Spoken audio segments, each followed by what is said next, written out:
Hello all dear students. So welcome back to my YouTube channel.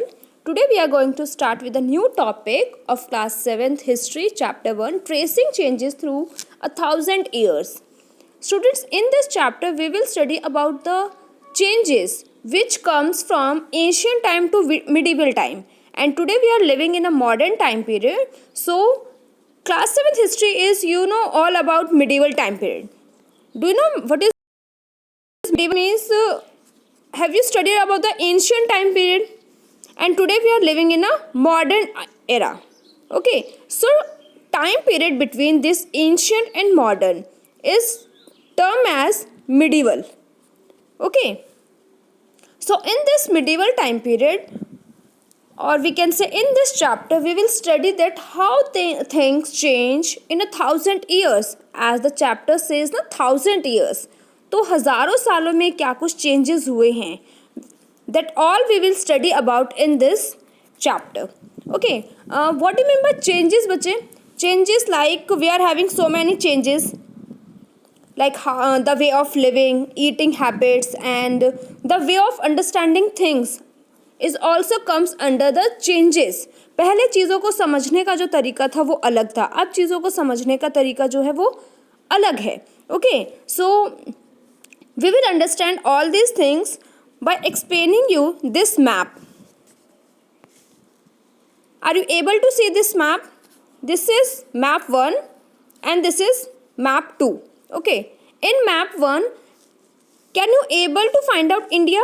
ये जो cartographer थे ना, the name of the cartographer was इल्दरिश, and इन्होंने ये जो मैप जनरेट किया था वो किया था 1154 में. तो इन्होंने क्या किया, इन्होंने इंडिया को कुछ उल्टे फॉर्म में यू कैन से कि प्लॉट कर दिया है. ठीक है, यहाँ पे उन्होंने श्रीलंका दिखाया है, ये बाकी कॉन्टिनेंट्स हैं, और इसमें कुछ पर्शियन लैंग्वेज में उन्होंने कुछ लिखा हुआ है.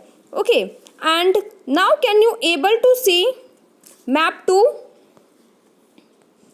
Here we are having map 2, जो बेसिकली जिस तरीके का इंडिया हम आज देखते हैं, this with proper boundary and proper plotting of all other continents and state. And this map was cartographed by a French cartographer. What is cartographer? क्या होता है? Cartographer is the one who make maps. ठीक है, तो ये जो है French cartographer ने हमारा मैप 2 बनाया है, और जो मैप 1 है वो किन्होंने बनाया था, इल्दरिश ने बनाया था इन 1154. So you can imagine ना कि जो हमने बोला था हाउ थिंग्स चेंज, जिसमें हमने द वे ऑफ अंडरस्टैंडिंग भी हमने इंक्लूड किया है. सो देखिए, ये हमारा मैप 1 है जिसमें हमें इतना एज सच कुछ भी क्लियर नहीं है, और ये हमारा मैप 2 है. इसमें बहुत सारी चीज़ें क्लियर है आपको, जो इंडिया है उसकी बाउंड्री क्लियर है, बाकी जो कंट्रीज़ है वो क्लियर है. Okay, so in are this chapter we all study about that how things going to be changed. So we will study about new and old terminology. Okay, terminology, what do you mean by terminology? means meaning. किसी भी चीज़ का जो meaning है वो change हो गया है. ठीक है, तो वो है कि हर एक चीज़ का मीनिंग टाइम टू टाइम क्या होता रहता है, चेंज होता रहता है. और यहाँ पे देखिए जो एग्जाम्पल हम देते हैं दैट इज़ ऑफ हिंदुस्तान. ठीक है, हिंदुस्तान का अगर हम एग्जाम्पल लेते हैं तो आज के टाइम पे हम हिंदुस्तान को कैसे देखते हैं, a country, a complete country.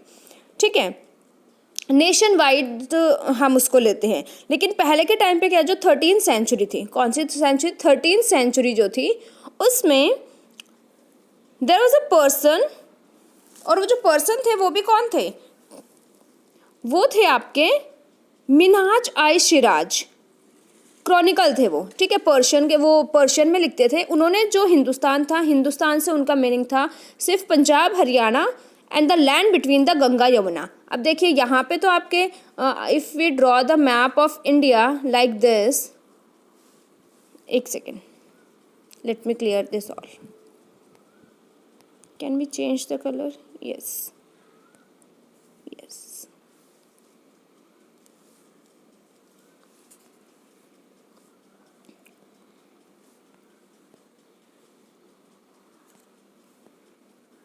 Like this, if we will change if we will trace it, it will comes like this now. So here we are having Haryana, Punjab. Okay.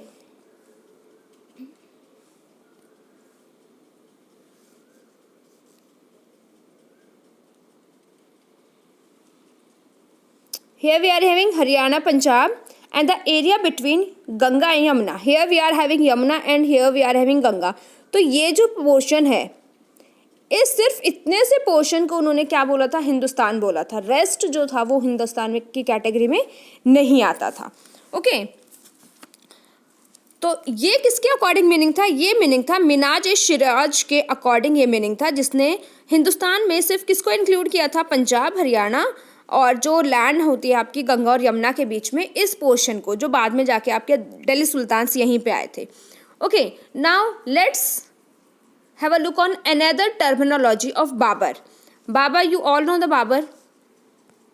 Babar जो थे, उन्होंने हिंदुस्तान को कैसे देखा था? उन्होंने डिस्क्राइब किया था Hindustan to you can say a land of the geography in which we are having so many flora and fauna, different continents and so many different religions. Okay. तो बाबर की नज़र में हिंदुस्तान क्या था? उनकी नज़र में हिंदुस्तान एक ज्योग्राफी थी जिसमें बहुत सारी फौना, फ्लोरा और कॉन्टिनेंट आपको मिलते थे. ओके. तो ये था न्यू एंड ऑल टर्मिनोलॉजी कि उस टाइम पे लोग किसी भी वर्ड को किस तरीके से समझते थे और आज के टाइम पे वो जो वर्ड है वो कितना आपका चेंज हो चुका है. अब इसी तरीके से आपका एक और वर्ड है और वो वर्ड क्या है? And that is word foreigner. Foreigner, ठीक है. फॉरेनर, आज के टाइम पे हम फॉरेनर किसको बोल देते हैं? The one who came from outside. ठीक है, आउटसाइड कंट्री, दूसरी कंट्री से अगर कोई भी आता है तो उसको हम क्या बोल देते हैं? फॉरेनर हम बोल देते हैं. ठीक है. लेकिन उस टाइम पे फॉरेनर किसको बोला जाता था? To the person to whom you don't know. ठीक है, जिसको आप नहीं जानते उसको ही आप क्या बोल देते थे? फॉरेनर बोल देते थे. आज के टाइम पे आपको बहुत सारे लोग ऐसे मिलते हैं जिन्हें आप नहीं जानते, लेकिन सबको तो आप फॉरेनर नहीं बोलते हो ना. आप सिर्फ फॉरेनर उनको बोलते हो जो दूसरी कंट्रीज से आए हैं. So here the word and the meaning, basically the meaning of foreigner is completely changed. पहले के टाइम पे किसी भी पर्सन को आप नहीं जानते थे उसको आप फॉरेनर बोल देते थे, चाहे वो आपकी कंट्री में ही रहता है या फिर दूसरी कंट्री में रहता है. ओके. और आज के टाइम पे फॉरेनर हम उस पर्सन को बोलते हैं जो हमारी कंट्री में नहीं रहता है, जो किसी दूसरी कंट्री से आया है. Okay. I hope the meaning is clear. Next thing which we are going to discuss is historians and their sources. Who are the historians? Historians are the person who study history. Who study history. उसको आप historian बोलते हो. Okay. And what are the sources? Sources means the way from these historians get knowledge. ये सारी चीज़ें उन्हें मिलती कहाँ से? जो भी इंफॉर्मेशन है, all these. ठीक है. So what are the sources? Sources की अगर हम बात करें तो सोर्सेज में हम इंक्लूड करते हैं कॉइन्स हम ले लेंगे. ठीक है. इंस्क्रिप्शंस हम ले लेंगे. Inscriptions. Manuscript are there. Manuscript, we will explain it. Next architecture ले लेंगे हम. आर्किटेक्चर. टेक्सचुअल रिकॉर्ड्स हैं आपके. Textual records means record in a written form. Records.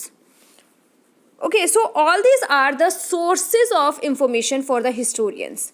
First of all, let's discuss about the coins. Coins, कोई भी dynasty है, किसी भी डायनेसिटी ने अपने कॉइन्स मिंट किए हैं, उस पर जो भी इंफॉर्मेशन उन्होंने यू कैन से प्रोवाइड की है, वहाँ से हिस्टोरियंस को क्या मिलता है कि उस टाइम पे सो एंड सो रूलर्स होते थे और उन्होंने अपने जो रूल्स है वो इम्पोज करने के लिए और जो अपनी विक्ट्री है वो शो करने के लिए, अपना किंगडम इस्टेब्लिश करने के लिए अपने खुद के क्या मिंट किए?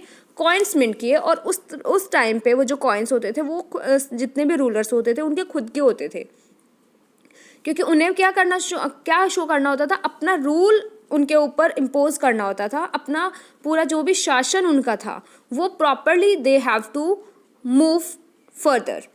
इंस्क्रिप्शन, इंस्क्रिप्शन क्या हो जाता है, कोई भी anything which is written on a metal surface, उसको आप क्या बोल देते हो, उसे आप इंस्क्रिप्शन बोल देते हो। ओके जैसे अशोका थे, अशोका ने क्या किया था, अपने जो ऑर्डर्स थे वो इंस्क्रिप्ट करवा लिए थे। इंस्क्रिप्ट करवा लिए थे मतलब कि जो भी आयरन पिलर था या फिर जो सारनाथ पिलर था, वहाँ पे उन्होंने क्या किया था, उन सारी चीज़ों को अपना इंस्क्रिप्ट करवा लिया था, जैसे बोलते हैं ना कि गुदवा दिया था पूरा। ठीक है, तो इंस्क्रिप्शन क्या होता है, writing anything on a hard metal surface. Next we are having manuscript. Manuscript when you write something on a palm leaf, जो बिर्च ट्री होते हैं ना, उनकी जो लीफ होती है उस पर जब हम किसी भी चीज़ों को लिखते थे तो वो क्या होता था, मैन्यूस्क्रिप्ट होता था। ठीक है, और वो सेफ़ नहीं होती थी, इंसेक्ट वगैरह उन्हें खा जाते थे, तो इसलिए हम किस पे पहुंच गए थे, फिर मैन्यूस्क्रिप्ट पे पहुंच गए थे। ठीक है, आर्किटेक्चर हमें किसी भी यू कैन से कि कोई भी इंफॉर्मेशन कैसे देते हैं। आर्किटेक्चर आपने देखा होगा पुराने टाइम की जो भी बिल्डिंग्स होती हैं। ठीक है, बिल्डिंग्स पे आपने क्या किया, बिल्डिंग्स पे बहुत तरीके की पेंटिंग्स हो रखी होती है। ठीक है, और भी बहुत सारा आर्किटेक्चर वर्क वहाँ पे हो रखा है, तो जिससे वो कोई ना कोई इन्फॉर्मेशन वहाँ से मिल ही जाती है। जैसे आपकी अजंता एंड एलोरा केव्स है। ठीक है, so we can get so many information from there also. Textual record, अगर हम रिकॉर्ड की बात करें, okay, if you talk about the textual record, तो टेक्सचुअल रिकॉर्ड्स में आ जाते हैं आपके स्क्राइब्स। ओके, जैसे मैन्यूस्क्रिप्ट है, पहले के टाइम पे प्रिंटर्स तो होते नहीं थे। ठीक है, तो इतनी सारी कॉपीज़ कैसे बनती थी, तो वो करते थे स्क्राइब्स। कौन यूज़ करते थे उसको, स्क्राइब्स। स्क्राइब्स कौन होते हैं, here are two terms, scribes and calligraphy. Calligraphy, okay, calligraphy means art of beautify handwriting, उसको आप कैलीग्राफी बोलते हो। तो पहले के टाइम पे जो स्क्राइब्स होते थे बच्चे, सिर्फ स्क्राइब्स के पास रिस्पॉन्सिबिलिटी होती थी, means they are having the right to copy something. जो भी टेक्स्ट होता था उसे कॉपी करने का राइट किसको होता था, सिर्फ स्क्राइब को होता था। जो जितने भी रूलर्स होते थे उनकी जो भी विक्ट्रीज होती थी, सारी की सारी जो उनकी विक्ट्रीज होती थी वो खुद नहीं लिख पाते थे, तो वो किससे लिखवाते थे, वो स्क्राइब से लिखवाते थे, because they are beautiful hand writing. और उन्हें जो भी कुछ कॉपी कराना होता था, वो कॉपी भी वो कहाँ से करवाते थे, वो स्क्राइब की हेल्प से ही उन सारी चीज़ों को कॉपी कराते थे। ठीक है, और वो सारी चीज़ें वो कलेक्ट करके थे। जैसे आज के टाइम पे हमारे म्यूजियम्स होता है ना, म्यूजियम, लाइब्रेरी, आर्चीव्स, वहाँ पे वो सारी चीज़ों को क्या रख देते थे, बहुत सेफली उन सारे डॉक्यूमेंट्स को अपने रखते थे। और वहाँ से जो डॉक्यूमेंट्स आज के टाइम पे हिस्टोरियंस को मिल जाते हैं या फिर मिलते हैं, वहीं से हमारी जो आती है, वही उनका सोर्स ऑफ इंफॉर्मेशन बनता है। As you can see in this picture, so this is the scribe. ठीक है, ये कौन है, ये स्क्राइब है जो मैन्यूस्क्रिप्ट को देखिए कॉपी कर रहे हैं। ये जो वाइट कलर की आपको दिख रही है ना इनके हाथ में जो मैन्यूस्क्रिप्ट है, ये this is the old version. ठीक है, इनके जो वर्ड्स है वो अब फेड होने लग गए हैं, तो वो जो स्क्राइब है वो उसे क्या कर रहे हैं, कॉपी कर रहे हैं, एक न्यू वर्जन उसका लिख रहे हैं। ठीक है, और ऐसा करते टाइम क्या होता था, काफ़ी जो स्क्राइब्स होते थे वो थोड़ा बहुत उनको क्या करते थे, वो चेंज भी कर देते थे। ठीक है, तो आज के टाइम पे हमारे पास जो भी चीज़ें हैं, हम सिर्फ उन सारी चीज़ों को फैक्ट मान लेते हैं, बल्कि वो सारी चीज़ें इन रियल लाइफ फैक्ट नहीं है, क्योंकि उसमें जो भी स्क्राइब है उन्हें खुद को जो कुछ चेंज करना उन्हें लगा, वो सारे चेंजेस वो उन्होंने उसमें कर दिए। जैसे अभी हमने बताया था कि मीनिंग चेंज हो गए हैं चीज़ों के, तो मीनिंग कैसे चेंज हो गए, जैसे किसी स्क्राइब को लगा होगा कि इसका ये वाला मीनिंग सही है, तो उन्होंने उसका वो मीनिंग रख दिया होगा। Now you can see different kind of hand writing, can you see this, yes, all this kind of are hand writing, और वी कैन से कैलीग्राफी, जो आपके पर्शियन और अरेबिक में लिखी गई है, and it is very difficult to read out. और ये जो स्टाइल है वो कौन सा स्टाइल है आपका, नस्तालिक स्टाइल है आपका। ठीक है, बेसिकली जो कर्सिव होती है, जिसको ये लैंग्वेज आती है पर्शियन और अरेबिक, उसके लिए बहुत ईजी है वैसे ये रीड करना। Common people don't know about all this languages. Okay, so this was all about our today's class बच्चे। Next topic we will cover in next class. Thank you so much.